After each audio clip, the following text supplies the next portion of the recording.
Okay, Florence NIANGHOIHLUN lo, GUITE tanu kahi. Yaya, Geneva United Nations Human Rights Council 54th session Zo United. They are tugen dia hong pai kahi. United we stand. Thank you. Good evening, everyone. 13-year-old niece, 5-year-old twin boy and girl, and 2-year-old nephew were attacked by an evil and misguided Meitei Hindu mob. They ran a few doors down to a Meitei Hindu neighbor's house to hide in his dirty, dingy storehouse. There were so many mosquitoes, my mother says.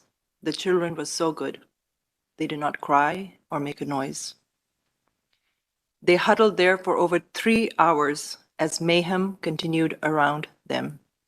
They heard the sounds of stones, sticks, rocks, cars and gas cylinders bursting into flames. Angry mobs had burnt their church, a Baptist church, earlier that evening, and were attacking and burning their neighbors' houses and had turned to their house. They escaped with their lives and the clothes they were wearing, while our beautiful family home was burned and looted. The mob even came back to burn the house again the next day on May 4th. To date, over 7,000 Kuki tribal homes have been burned and destroyed. The attack on my mother was the attack on Meitei in Imphal, India. In Dallas, Texas, where I live, it was 1:30 p.m. in the afternoon when my sister texted me, "Have you talked to Mom?" I had no idea. I had no idea this fight had been brewing for a while, that our people had been fighting for our people, our lives, our lands. I'm ashamed to say that if my home had not been burnt that night, I might still not have been drawn into this fight. Today is the 19th of September, 2023.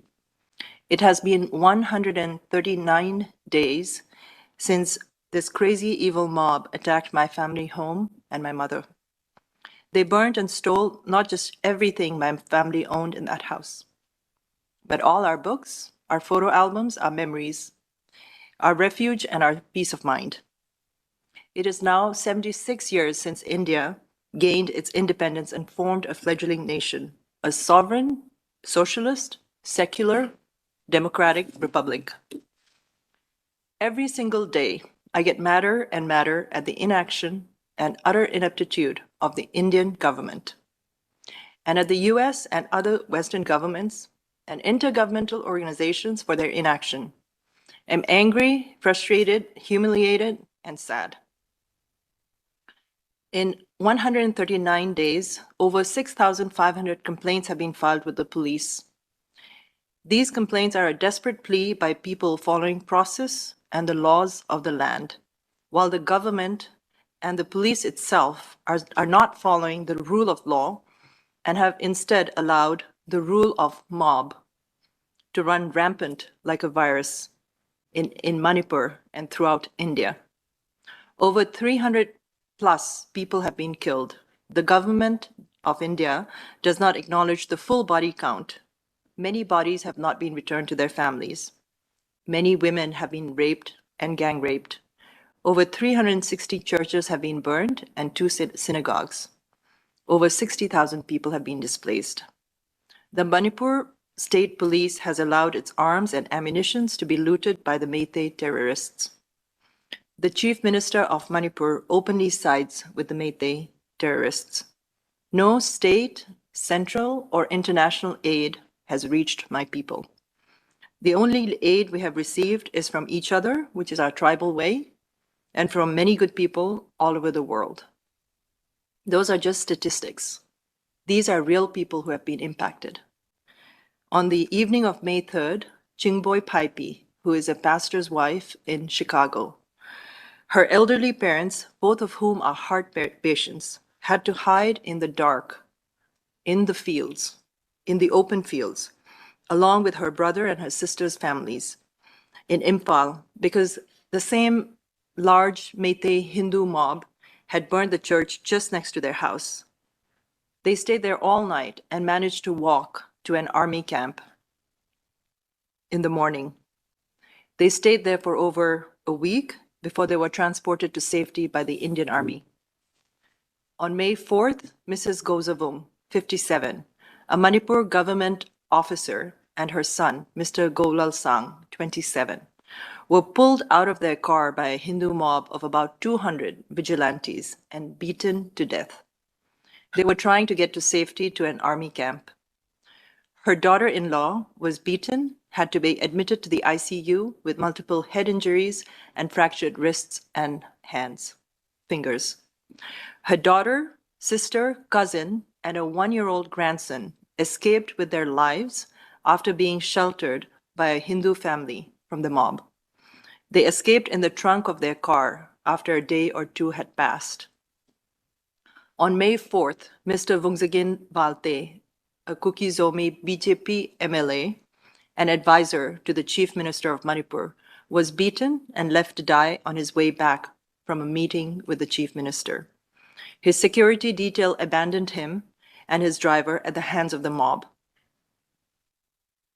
On May 5th, Florence Hangxing and Olivia Chongloy, two Kuki Zomi tribal Christian women working at a car wash in Imphal, were attacked, gagged, and locked in a room from 5 to 7 p.m.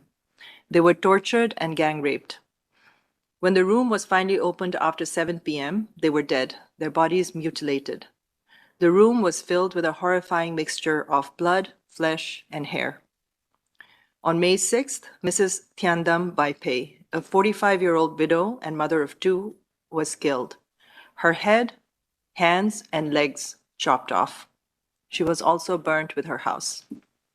On June 4th, a 7-year-old Kuki Zomi boy, Tonsing, his mother, Mina, and her friend Lydia were burnt alive in an ambulance on their way to the hospital by the mob.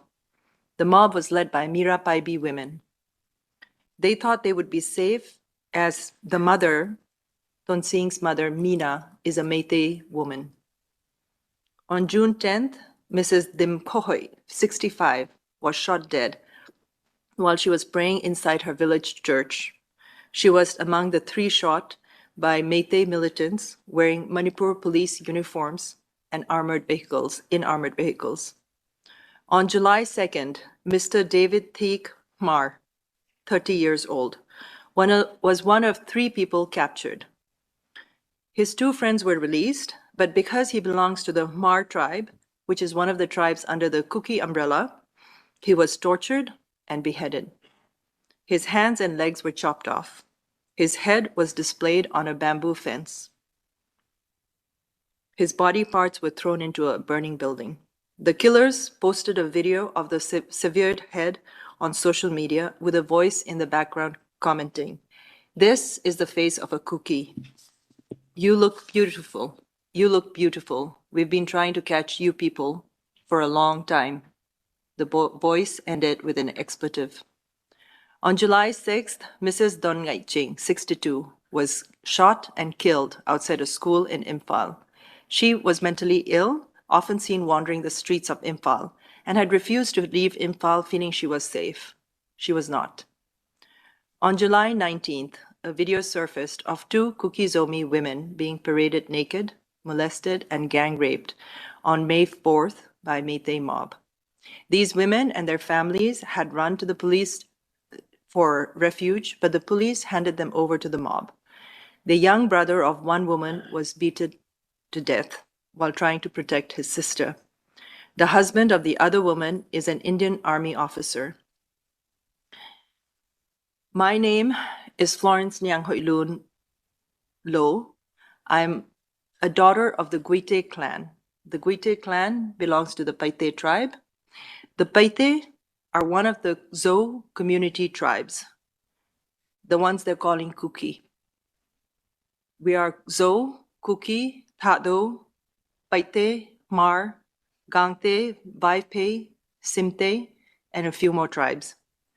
We ask for peace and justice and to be allowed to practice our religion and our customs without persecution. We ask for our right to self-determination and self-governance without fear of mob vigilantism or discrimination and attacks from our own government officials. We are ZO United. Thank you, Wissam.